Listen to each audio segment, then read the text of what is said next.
ఒక్కసారి కొమ్మూరి గోల్డ్ కి కాల్ చేయండి. తాకట్లో ఉన్న మీ బంగారాన్ని విడిపించి మార్కెట్ ప్రైస్ కి వాళ్ళు కొనుక్కుని మిగతా డబ్బులు మీకు ఇచ్చేస్తారు. సార్, ట్రంప్ని చూసుకుంటే ఆయన కొన్ని దేశాలకి సంబంధించి వీసాలని ఆపేయడం జరిగింది.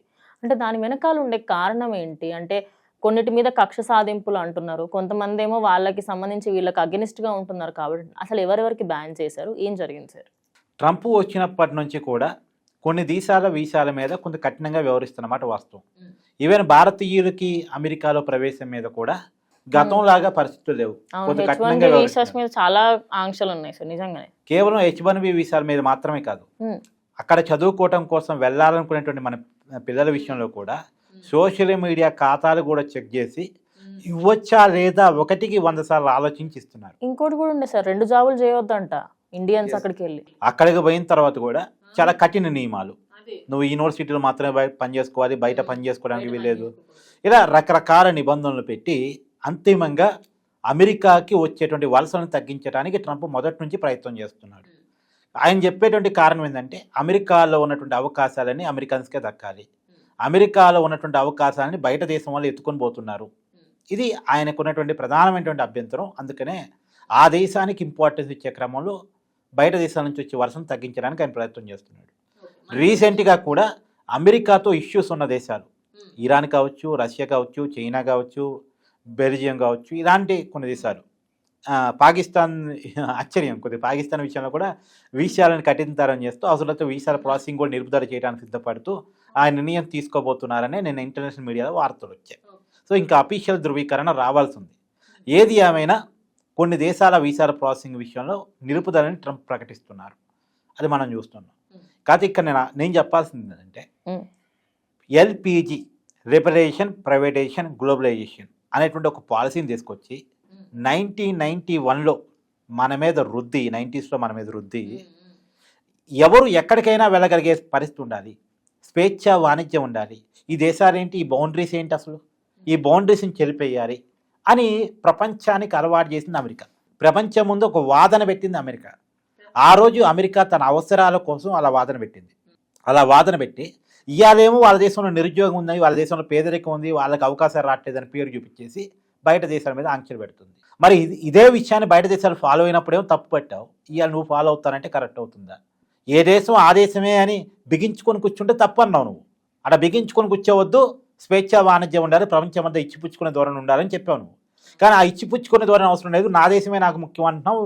మళ్ళీ ఇవాళ నువ్వు ఆ మాట నీదే, ఈ మాట నీదే అని నీ అవసరం ఇచ్చా నీ మాట మారుస్తావు. నిన్ను నమ్మినోడు ఏం కావాలి, నీ మాట నమ్మినోడు ఏం కావాలి, నీ మాట ఫాలో అయినోడు ఏం కావాలి? ఇది మనం అడుగుతున్నటువంటి ప్రశ్న. ఒకప్పుడు భారతీయుల్ని అమెరికా రమ్మని కోరింది వాళ్ళే, విచ్చలవిడిగా భారతీయుల్ని వాళ్ళ దేశానికి రప్పించుకున్నది వాళ్ళే. రప్పించుకున్నాడుగా. ఎందుకు? ఇవాళ అక్కడ నైపుణ్య ఉద్యోగాలన్నీ కూడా అమెరికా వాళ్ళు చేసుకునే పరిస్థితిలో ఉంటే మన కాడ మన చదువులకి వ్యాలిడిటీ ఎక్కువ అని చెప్పేసి, మనకి నైపుణ్యం ఎక్కువ అని చెప్పేసి మనకి పిలిచి ఉద్యోగాలు ఇచ్చి H1B వీసాలు ఇచ్చారు అమెరికా వాళ్ళు. కానీ ఇవాళేమో వాళ్ళ దేశంలో పరిస్థితులు చూపించి మన మీద కక్ష సాధించేటువంటి వ్యవహారాలు చేస్తూ ఉన్నారు. అంటే అవసరానికి తగ్గట్టు వ్యవహరించడం అనేది కరెక్ట్ కాదు, ఏదైనా ఒక పాలసీ కరెక్ట్గా ఉండాలి అనేటువంటిది నేను చెప్పదలుచుకున్నమాట. నేనైతే క్లియర్గా చెప్తా, ఏ దేశానికైనా ఆ దేశమే ప్రయారిటీగా ఉండాలి. మనం ఉన్నాం make in India, made in India అని మన మోడీ గారు అంటున్నారు. మనం సపోర్ట్ చేస్తామా లేదా? ఖచ్చితంగా సపోర్ట్ చేస్తాం. ఏ దేశానికైనా ఆ దేశమే ప్రయారిటీగా ఉండాలి, దాంట్లో ఏం భిన్నాభిప్రాయం లేదు. కాకపోతే ఒకసారి ఒక మాట, ఇంకొక మాట కరెక్ట్ కాదు. అని నీ అవసరానికి తగ్గట్టు నీ విధానాలు మార్చుకోవడం అనేది కరెక్ట్ కాదు, ఇది నేను చెప్పదలుచుకున్నాను. అయితే ఇంకొక మాట ఏంటంటే, నేను అనేది ఏంటంటే, నువ్వేం చెప్తున్నావు, రష్యా దగ్గర చమురు కొంటున్నారనే పేరుతో చాలా దేశాల మీద కక్ష సాధింపు వ్యవహారాలు పాల్పడుతున్నావు కదా. ఇప్పుడు రష్యా దగ్గర నువ్వేమీ కొంటలేదా? నీకు అవసరమే నువ్వు కొంటున్నావు, ఇంకోటి అవసరమే ఇంకోటి కొంటున్నాడు. అంటే ప్రపంచం మీద నీ పెత్తనం ఏంటి?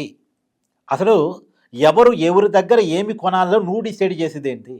ఏ దేశానికి ఆ దేశం ఇండిపెండెన్సీ కదా. ఇప్పుడు నీ దేశానికి నువ్వు ప్రయారిటీ అంటున్నావు కదా, నా పిల్లగారికి నా ఉద్యోగాలు కావాలి, నా దేశంలో నా ఉద్యోగాల కోసం బయట దేశాలలో నాపుతున్నా అంటున్నావు కదా. నీ దేశాన్ని నువ్వు ఎలా ఆలోచించుకుంటున్నావో ఎవరి దేశాన్ని వాళ్ళు అలా ఆలోచించుకుంటారు కదా. ఇప్పుడు భారతదేశం కూడా ఎవరి దగ్గర చమురు కొంటే చౌకగా వస్తుంది, ఎవరి దగ్గర చమురు కొనాలి అనే డిసైడ్ చేసుకోగలిగింది ఎవరు? మనమే కదా. మన డెసిషన్స్లో ట్రంప్ ఏది పెట్టమైంది అసలు? ఇది ఈ పద్ధతి అంటే తన అవసరాన్ని తగ్గట్టు మార్చుకునేటువంటి పద్ధతి మానేయాలి.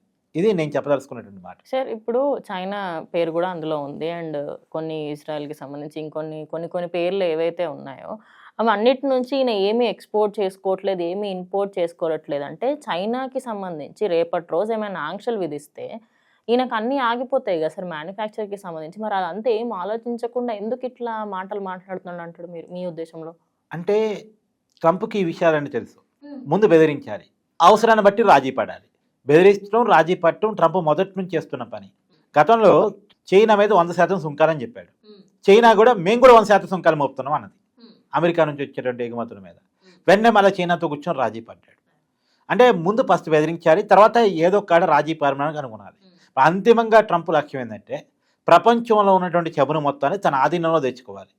రష్యా నుంచి చమురు కొనకుండా చేసి, ఎవరు కొనకుండా చేసి ప్రపంచంలో ఉన్నటువంటి చమురు మార్కెట్ అంతా అమెరికా చెప్పినట్టు అమెరికా కంపెనీల చేతుల్లోకి వెళ్ళేటట్టు చేసుకొని అమెరికా వ్యాపారం చేసుకోవాలని ఆలోచిస్తుంది. అంతిమంగా వ్యాపార ప్రయోజనాలు తప్ప ఇక్కడ ఏమీ లేవు. కాబట్టి వ్యాపార ప్రయోజనాల కోసం మాత్రమే ఇలా చేస్తున్నాడు. కానీ ఈ క్రమంలో చాలా దేశాలు మింగేస్తున్నాడు కదా అనేటువంటి ఒక బాధ మాత్రం ఉంది. మొన్న చూసాం మనం ఒక దేశం మీద, వెనిజులా దేశం మీద ఆ దేశ అధ్యక్షుడిని ఆ దేశంలోకి వెళ్ళి బంధించేశారు. కారణం డ్రగ్స్ అని చెప్పారు. డ్రగ్స్ అని చెప్పా ఓకే, ఇప్పుడు డ్రగ్స్ అని చెప్పి నీ దేశానికి తీసుకొచ్చుకున్న తర్వాత నీ దేశ చట్టాల ప్రకారం శిక్షించకూడదు, కానీ శిక్షిస్తున్న తర్వాత ఆ దేశంలో డ్రగ్స్ సరఫరా మీద, ప్రాసెసింగ్ మీద ఆంక్షలు పెడితే సరే ఓకే, నిజంగా డ్రగ్స్ కోసం నువ్వు ఫైట్ చేస్తున్నావు అనుకోవచ్చు. కానీ నువ్వేం చేసావు, ఆ దేశంలో చమురు మీద ఆంక్షలు పెట్టావు.